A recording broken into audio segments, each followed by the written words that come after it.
Welcome friends. पिछले class में हमने देखा कि कैसे in the evolution of the अर्थ, जब एक हॉट बॉल या हॉट बॉल ऑफ फायर जिसे हम कहते हैं, वहां से लेके एक ब्लू प्लैनेट बनने की क्रिया में कैसे हमारा लिथोस्फेयर का फॉर्मेशन हुआ। आज के क्लास में हम देखेंगे फ्रेंड्स कि कैसे अर्थ का एटमॉस्फेयर और अर्थ का हाइड्रोस्फेयर का फॉर्मेशन हुआ। ठीक है, मेरा नाम है भुवन अपूर्व झा फॉर स्टडी IQ। चलिए इस डिस्कशन की शुरुआत करते हैं फ्रेंड्स। ओके, सबसे पहले let's focus on the formation of the earth's atmosphere. Okay, now आप देखेंगे कि इस एटमॉस्फेरिक फॉर्मेशन में 3 स्टेजेस का लेना देना है और इन 3 स्टेजेस को बड़ी आसानी से हम समझ सकते हैं। पहला स्टेज क्या है friends? The loss of the primordial atmosphere. चलिए, प्राइमोर्डियल का अर्थ क्या होता है? पहला चीज, प्राइमोर्डियल मींस बिफोर एंशिएंट, यानी कि जब अर्थ नया नया बना था तो उस टाइम जो उसका हल्का फुल्का जो भी थोड़ा सा एटमॉस्फेयर रहा होगा, दैट वाज लॉस्ट। ओके, कैसे उसका लॉस हुआ? सन के चलते, अभी समझेंगे। उसके बाद आप देखते हैं कि अर्थ के इंटीरियर का कंट्रीब्यूशन होने लगा अर्थ के एटमॉस्फेयर में थ्रू वोल्केनिक इरप्शंस। चलिए पिछले क्लास आपको थोड़ा सा हम लेके चलते हैं। पिछले क्लास में हमने देखा कि अर्थ स्टार्टेड डेंसिटी डिफरेंशिएशन, हाँ कि ना? उसमें मैंने आपको बताया कि ये जो वोल्केनिक इरप्शंस हो रहे हैं, जो आज भी हो रहे हैं, ये अर्थ का अटेम्प्ट है एट डेंसिटी डिफरेंशिएशन। क्या है डेंसिटी डिफरेंशिएशन? कि आपका सबसे डेंस मटेरियल चला जाए कोर की तरफ और लीस्ट डेंस मटेरियल आ जाए क्रस्ट की तरफ। तो अर्थ आज भी उस प्रोसेस में लगा है। तो उस प्रोसेस के थ्रू जब वोल्केनिक इरप्शंस होना चालू हुए, बहुत सारे गैसेस, वेपर, बहुत कुछ निकल के आया अर्थ के इंटीरियर से, और जब वो निकल के आया तो उसके बाद उसने भी कंट्रीब्यूट किया अर्थ के एटमॉस्फेयर में। और तीसरा हम देखेंगे फोटोसिंथेसिस। बड़ा ही सिंपल सा प्रोसेस है सुनने में, पर फोटोसिंथेसिस के बगैर फ्रेंड्स हमारा लाइफ ऑन अर्थ इवॉल्व ही नहीं कर पाता। आज जो हम देखते हैं कि कॉम्प्लेक्स लाइफ फॉर्म्स हैं, फॉर एग्जांपल हम और आप, we are complex living beings. Consider करिए एक बैक्टीरिया के कंपैरिजन में हम लोग बहुत कम कॉम्प्लेक्स हैं। पर अगर फोटोसिंथेसिस नहीं हुआ होता ना फ्रेंड्स इस प्रोसेस में, तो शायद सिर्फ बैक्टीरिया ही रह जाता, हम लोग आ ही नहीं पाते, एवोल्यूशन ऑफ लाइफ हो ही नहीं पाता। तो चलिए इन तीनों चीजों को पहले समझने की कोशिश करते हैं। स्टेज 1, पहला क्या हुआ? Loss of the primordial atmosphere, जो मैंने आपको भी बतलाया। उसमें क्या है, हम देखते हैं हमारा फर्स्ट गैसेस जो था वो है हाइड्रोजन और हीलियम। अब आप बोलेंगे सर ये कहां से आया? चलिए पहले क्लास में वापस जाइए of this series, geography in 15 minutes का पहला क्लास, जहां पे मैंने आपको बताया था कि जब बिग बैंग होता है तो जो हमारे first neutral hydrogen atom ionize होते हैं, उसके बाद हमारा हाइड्रोजन और हीलियम का ही फॉर्मेशन होता है। यानी कि इस दौरान जब आपका अर्थ नया नया बना है तो एक्चुअली में बस हाइड्रोजन और हीलियम ही एग्जिस्ट करते हैं, और इसीलिए हमारा फर्स्ट एटमॉस्फेयर भी इन्हीं 2 गैसेस का था, हाइड्रोजन और हीलियम। पर होता क्या है फ्रेंड्स कि उस दौरान सन का जो सोलार विंड्स है, जो एक हाई एनर्जी पार्टिकल्स आ रहा है अब सन की तरफ से। ऐसा भी सोचिए कि सन भी तो अब नया नया बना है, सन भी तो स्टेबिलिटी अचीव नहीं किया है, तो सन भी बहुत सारा एनर्जी निकाल रहा है। It is also trying to achieve stability in its own small manner. Because of that process क्या होता है, हमारे अर्थ के इर्द गिर्द जो पतला सा एटमॉस्फेयर रहा होगा हाइड्रोजन और हीलियम का, वो सारा उड़ जाता है, that is lost. So for a brief moment आप देखेंगे अर्थ के पास एटमॉस्फेयर नाम की कोई चीज अब है नहीं। उसके बाद प्रोसेस क्या चालू होता है फ्रेंड्स, ये देखिए। Stage 2, from the interior of the अर्थ अब डेंसिटी डिफरेंशिएशन चालू हुआ लिथोस्फेयर फॉर्मेशन में। साथ ही आप देखते हैं इंटेंस वोल्केनिक एक्टिविटी चालू होता है और इसके चलते बहुत सारे गैसेस रिलीज होते हैं, और इस स्टेज को हम कहते हैं फ्रेंड्स डिगैसिंग या आउट गैसिंग। तो स्टेज 1 क्या था? Loss of primordial atmosphere. और स्टेज 2 क्या हुआ? डिगैसिंग या आउट गैसिंग, जिसके चलते बहुत सारे गैसेस आए। कौन कौन से गैसेस आए, चलिए नजर डालते हैं। सबसे इंपॉर्टेंट जो आया फ्रेंड्स वो था वाटर वेपर। कैसे? अब आप सोचेंगे सर भाप कहां से आ गया?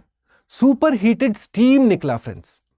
अर्थ भी तो एक स्टेबिलिटी अचीव करने के क्रिया में अंदर में जो उसका पूरा फ्लक्स चल रहा है, वहां से सुपर हीटेड स्टीम निकलता है। साथ में ammonia, carbon dioxide, monoxide, sulphur dioxide, methane और ट्रेस अमाउंट ऑफ ऑक्सीजन निकलता है। यानी कि इस दौरान ऑक्सीजन हमारे पास नहीं है, ना के बराबर है। ओके, तो ये इंपॉर्टेंट बात है कि आज के टाइम हमारे एटमॉस्फेयर में ऑक्सीजन करीब करीब 20% है, 21% है, पर उस दौरान it is less than 0.001% also, बहुत कम है। ठीक है, अब देखिए क्या होता है। ये जो वाटर वेपर निकला फ्रेंड्स, अब होता है ये कंडेंस होना चालू। कंडेंसेशन मतलब क्या हुआ, अब इसका स्टेट का चेंज हो रहा है, भाप निकला, भाप निकल के अब क्लाउड फॉर्मेशन बनाया, आपके क्लाउड्स बने और फिर हुआ बारिश। तो थोड़ा पिक्चराइज करिए, चलिए लेट्स पिक्चराइज इट।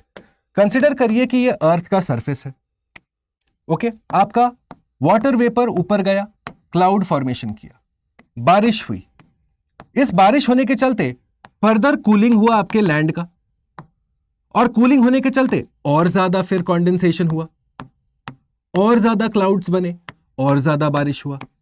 तो एक साइक्लिक प्रोसेस चालू हो गया फ्रेंड्स, ठीक है।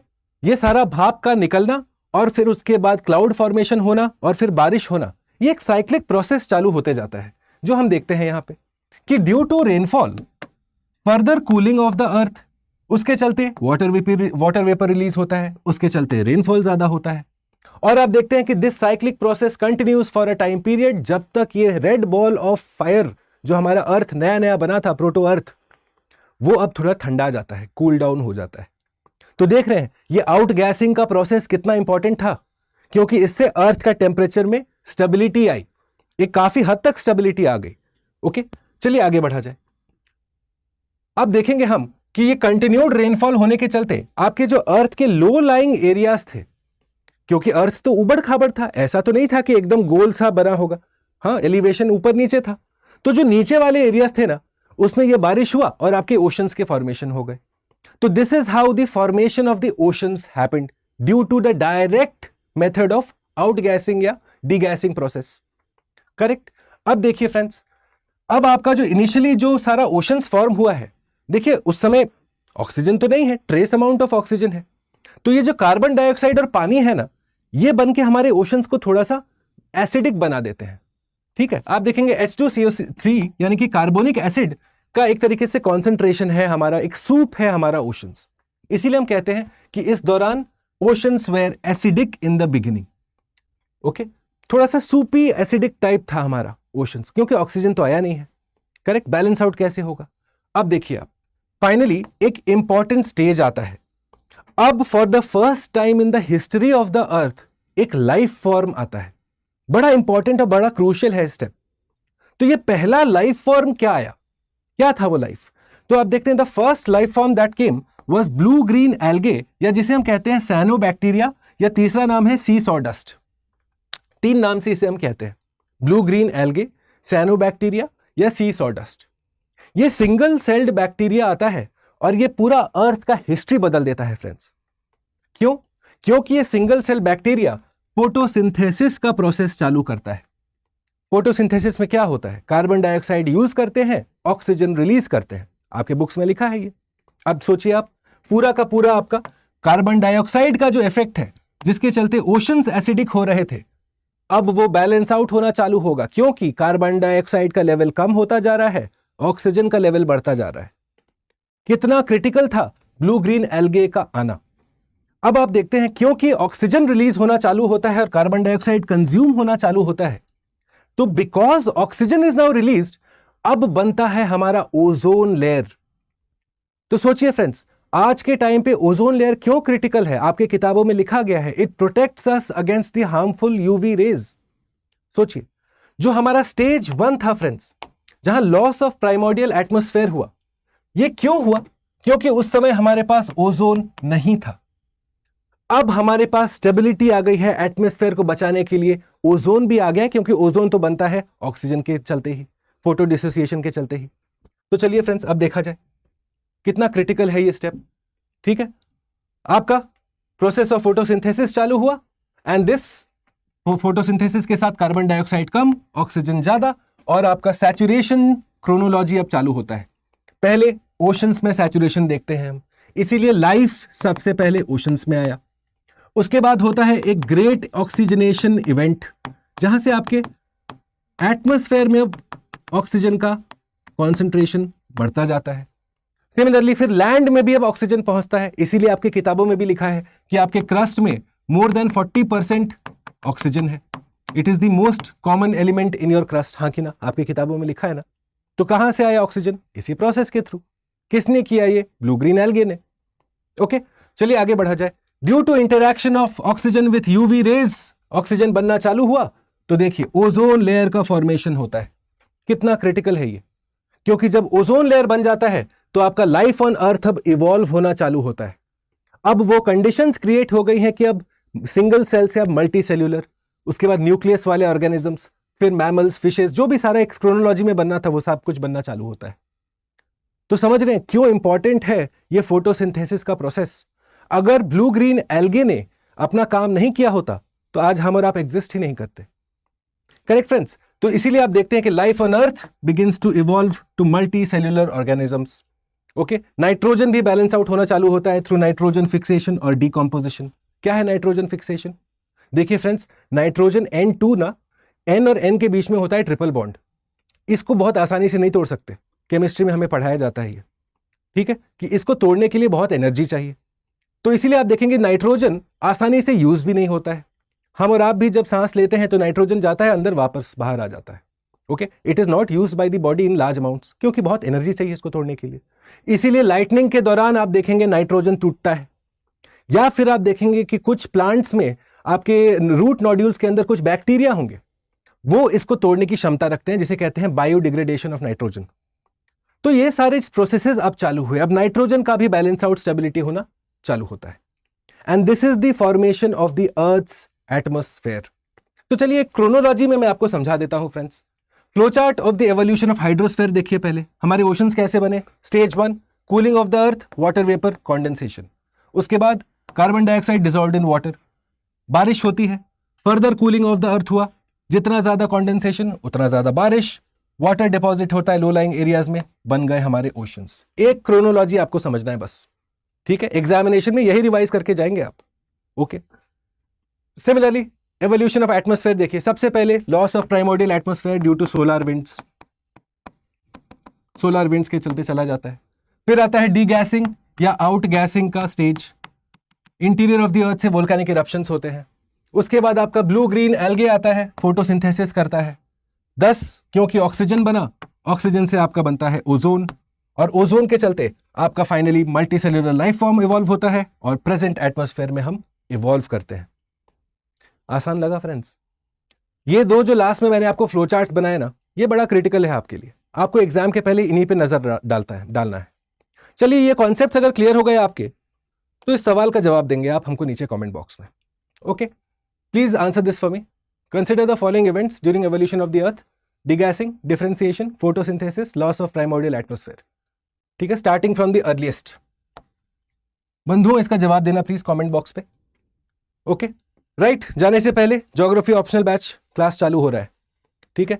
जो हम पढ़ा रहे हैं ये तो जीएस ज्योग्राफी, ये बहुत आसान है।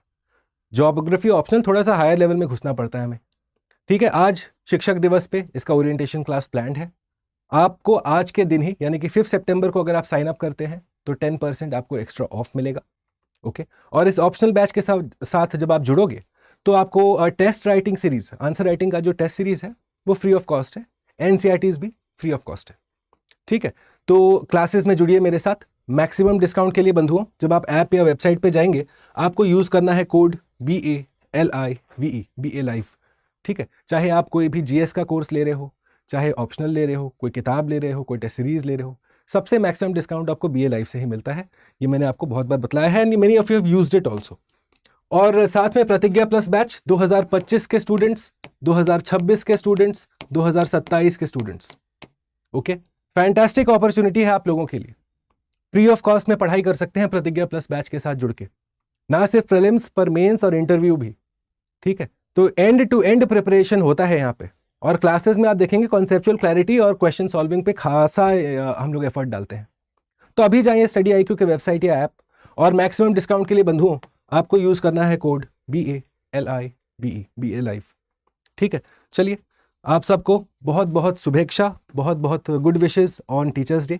और किसी भी चीज़ के लिए जब आप स्टडी IQ की वेबसाइट या ऐप से आप खरीदते हैं या साइन अप करते हैं, मैक्सिमम डिस्काउंट के लिए आपने यूज़ करना है code BA live. I hope ये डिस्कशन आपको अच्छा लगा। Please do consider leaving a like and a comment. ये ज्योग्राफी इन 15 मिनट सीरीज आपको कैसा लग रहा है? आपका फीडबैक, आपका कमेंट्स मैं रेगुलरली पढ़ता रहता हूँ, ओके? और आपके सजेशंस को हम इनकॉर्पोरेट करते हैं क्लासेस में, तो आपका फीडबैक बहुत क्रिटिकल है friends. Let me know in the comment box below. I will see you very soon with the next class. Till then, bye.